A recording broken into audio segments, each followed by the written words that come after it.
Hey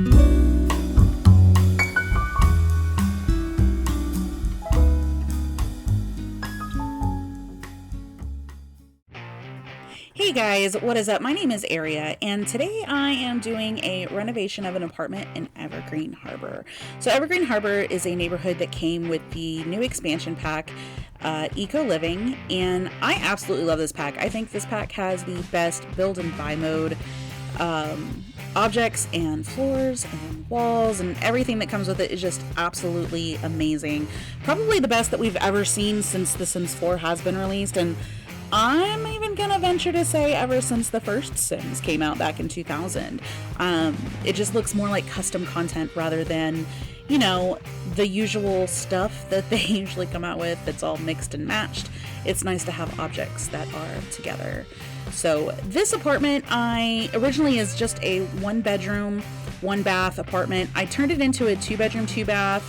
I thought it was more suited towards like maybe a single parent and their toddler, or maybe a married couple and a toddler. I mean, really you can use your own imagination if you decide to download this and use it for yourself. So as you can see here, everything in this kitchen is base game or from the new pack, Eco Living. I decided to do that throughout the entire house just in case that you wanted to download it and, maybe you only have base game and the new expansion pack. So I wanted to make this pretty user-friendly for anybody to be able to download. I know not everybody has access to all of the packs. So in this kitchen, I decided to, put up some cabinets and try to make it kind of look as realistic as possible. I find that that's more my style of building. I like to make things look like places maybe I've lived before, or that I've seen like where my friends have lived or anything of that sort. So I pretty much grew up in apartments, so this isn't too far off from what you would see in a normal 2-bedroom apartment, except for the extra bathroom. But let's face it, it's The Sims, and it usually happens for me that everybody has to go to the bathroom at once, and it's a pain in the butt. So it's just easier to have the 2 separate bathrooms, so that way maybe you have one for your child, or one for the married couple that you have in this apartment, or the single parent, or whoever you decide to have, or even just a guest bathroom, especially if you decide to play in a sense where maybe you have a lot of people that come over to your apartment or house and, do dinner parties or whatever it is that, whatever your game style is. I wanted this to be as versatile as possible so that way it could be suited for pretty much everybody. So here I am decorating the living room. I decided to do just kind of one big open space. I didn't want it to be too closed off. Usually in apartments, at least apartments in my experience, where the dining room, kitchen, and living room are kind of all together and they're not really that separated. So that's kind of what I went with this time. Like I said, just to make it as realistic as possible. So I don't know about you guys and your style of building, but for me, I usually don't go in with a layout in place. Like, I'm not sitting here constantly thinking like, oh, what is this layout gonna look like? How is this gonna do this? And I usually just kind of wing it. I usually just go for whatever I think looks good at the time. It's kind of like one of those things where it's like, sounds like a good idea at the time. So that's my build style. There's never really any plan in place unless I occasionally will go on Pinterest and I will actually look for some decent floor plans and try and follow those floor plans, because I just think that, some of the houses on there look really super nice, and sometimes I just really want that in my game, or whatever the case may be.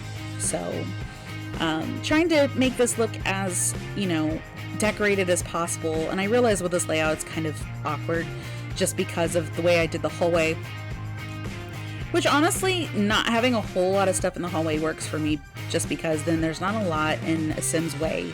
And I mean, I know that we have definitely come a long way since the Sims 1 days, where you can actually have a lot in an area and a Sim will be able to go through with no issue. But I guess a little part of me is still stuck in the old days of 2000, playing The Sims 1 in high school, where, you have one thing in the hallway and your Sim's like, hey, I can't get through. And I don't know, maybe I'm just not ready to accept that maybe the technology has brought us a lot of good things. So here I'm using the new toddler bed. This toddler bed is by far the best toddler bed that I've ever seen come out of The Sims. It's just so adorable. Like, I mean, how could you not use it? So I wanted this toddler room to be kind of decently sized, just for the simple fact that, you know, a toddler's going to be growing. There'll be a kid, a teenager, you know, maybe soon a young adult just living at home because they can't afford to move out, or whatever the case may be, whatever your play style is. So I wanted to make sure it was decent size enough so that way, you know, it could just stay the same, and, you know, that way your Sims don't have to really move just because their child has outgrown their room. So I do see, and I do know that I clipped that window a little bit with the wall, but I did that on purpose actually, and the reason that I did that was because there was just no windows, and as you know, with building with these apartments, you can't add windows, which is frustrating, and frankly, you just can't have a bedroom without a window. It just looks weird, it looks awkward, especially if you're going to have a child in it. So moving on from that, I noticed here, and you're going to notice it too, that apparently when I was building the walls inside, it took off the outdoor wallpapers. I'm not sure why it did that. Kind of seems like a little bug on the Sims' behalf, or does it do it in San Myshuno too? I actually have never paid that much attention. So here I am working on the master bedroom. I wanted it to be, you know, nice and cozy for, like I said, if you have a single Sim who lives here, or perhaps a parent of the child, or again, however your play style will be with this apartment. I wanted to make sure it was nice, it was cozy, it was decorated nicely. And I don't know, I mean, I don't really think of like the personality of the Sims who end up moving into my builds. I just kind of do what I think looks good together. And am I right? Am I always right on that? Probably not. But hey, I like it, and frankly, that's all that matters at the end of the day, right? So I wanted to just make this nice and cozy for whoever's going to be living in this room. Don't really have a particular personality in mind, like someone who likes music or art or photography or anything like that, but don't mind me here, just couldn't figure out what mirror I wanted behind this dresser. I was kind of trying to make it look as realistic as possible, like, you know those dressers that you can buy that have like the mirrors attached to them? Like, I wanted something like that, but I couldn't figure out what I was doing, so I just gave up. But I think it turned out nicely in the end with the mirror that I chose to go above the dresser there.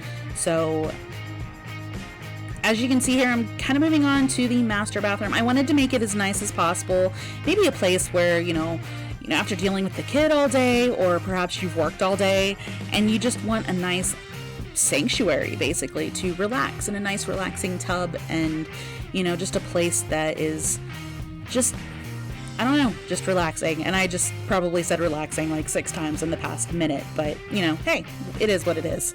So I did my best to try and get everything to be matchy in here. I thought this bathroom turned out really super nice. It's probably one of my most favorite bathrooms I've actually ever done, if that is a thing. If it's not, it is now. And just gonna make it a thing. And then I wanted to put some artwork in here because I really hate how sometimes that the walls can look so bare in a bathroom. Like, it drives me crazy. But me personally, like, if you were to walk into my bathroom right now, you wouldn't see any artwork on the wall, because I'm just not that person. But for some reason in The Sims, I am that person. So I don't know. Maybe it's just because it's the internet or a game, and you can just be whoever you want to be. So I realized here I forgot curtains in the master bedroom. And I gotta tell you, I don't know about you guys, but I think these curtains are the most beautiful curtains that they've ever put out in this game. Seriously, like, they're the best. So really super excited about that. So now moving on to the guest bathroom slash the hall bathroom, maybe the child's bathroom, I don't know, whatever you want to call it. I wanted to make it big enough just in case you decide, you know, if you have your Sims move in here and they have maybe another child or whatever, and then that way there was enough room for them to do things like maybe go in there and wash their hands, or, you know, wash dishes, because that's what Sims like to do. But anyway, guys, this is going to be the end of my video. I will have screenshots at the end for you guys. If you like this video, please leave me a thumbs up, and maybe hit that subscribe button if you want to. You know, no pressure. I'll see you guys in the next video.